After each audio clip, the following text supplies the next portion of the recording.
Hello, baseball fans, and welcome back to another video. So, if you don't know us, my name is Ethan. This is Brandon. We make content for multiple sites around the Diamond-centric name, but right now it is July 31st at 7:30 p.m. Eastern Standard Time. Just an hour ago, the trade deadline has wrapped. We are done. And man, oh man, did many things happen to many different teams. But first of all, let's talk about the Padres. Brandon, I'm going to shoot it over to you because, man, did the Padres do a lot. Yeah. AJ Preller, the GM, he's made a reputation of this. He's always done this, of just he incinerates plans of other teams. He completely throws the league into chaos, and he did it perhaps more than he's ever done it today. They just a quick recap of the players they acquired. They brought in Mason Miller, the excellent closer from the Athletics. They brought in JP Sears, who's like a solid back end starter. They brought in Nestor Cortez, who's another solid back end starter. They got Ryan O'Hearn and Ramon Laureano from your favorite team, Ethan, the Orioles. They got Freddie Fermin as a catcher, and they brought in Will Wagner as infield depth. So they did a lot. I might even be missing a name in there. I don't think I am, but it's a whole wholesale reshaping of the roster, which is really surprising because again, the Padres are a really good team. And they're probably not going to win the NL West because the Dodgers are there, but they were expected to already make a deep playoff run, and this was just a full all in, pushing every chip into the table. I mean, they traded half their farm system today. Leo DeVry is the big name that was traded for Mason Miller, but they traded like six guys in that Orioles trade. I mean, they traded so much prospect talent. It's really hard to believe, that one team could do all this, in a single day. But it's a credit to the Padres that they like their core. They didn't sell guys like Dylan Cease and Robert Suarez, and they decided to go all in on this team in 2025, and I'm impressed with them. You have to think about how trades can go in general too. Are they going to sell off trade off the big players? Are they going to trade off the minor leaguers who are, potential prospects?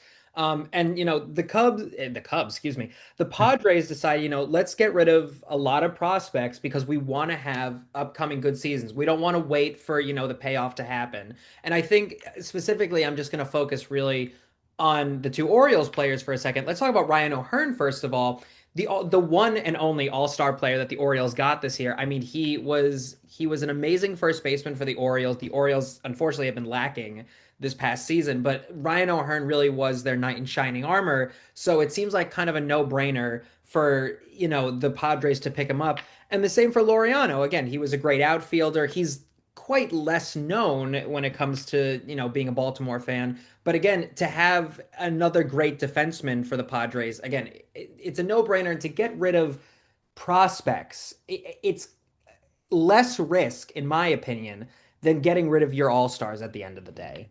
Yeah, no, and that's a good point because that was really the two paths. They were at a fork in the road really today. It was, do they trade Dylan Cease? Do they trade, some of these other guys who have been rumored, in all these trade, sort of rumblings over the last couple of weeks, and sort of kick the can down the road and maybe try to extend this window of contention out a few years, or do they go all in like they did? I mean, Mason Miller is maybe the best closer in baseball, at least one of them, and maybe they'll try to convert him into a starter. They've had a lot of success with that recently. They turned Seth Lugo into a starter from a reliever, and he was really good for them. Michael King has, been the same story. So maybe there's a plan there for that. But it's really a testament to them that, they made the superstar transaction for Miller. They got really good pieces like O'Hearn and Laureano, and they brought in really good depth too in the rotation with Sears and Cortez. They got Freddie Fermin as the starting catcher, which they've needed really badly. Will Wagner's a solid enough sort of depth piece to have on the roster or in the high minors.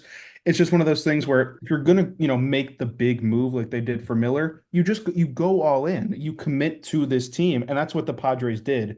And I think ultimately, again, the risk in trading these prospects, the risk in doing this kind of heavy wheeling and dealing is that if you don't win the World Series, which is a very difficult thing to do, even with as good of a team as the Padres have, if you don't win the World Series, you're going to pay a big price. I mean, all these prospects now aren't going to play for you. They're elsewhere around the league. You don't have them as trade chips for the future. You don't have them as pieces for the future.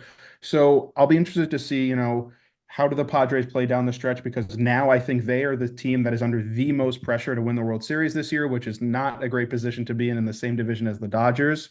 But ultimately, and I'll give you the last thoughts on this team, Ethan, but ultimately, I do think that the Padres made the right call. Mason Miller became available, and from there, they let everything else fall into place. Yeah, I'm in complete agreement with you. Again, they, like you said, they had this kind of fork in the road choice, and it's not an easy choice to make at the end of the day. You can play it safe, or you can, I don't want to say be a high roller, but you can be a high roller. And I think that this was the, I always say, if you've watched us on any other sites, I'm going to say my famous line, which is only time can tell. So I'm going to leave it at that.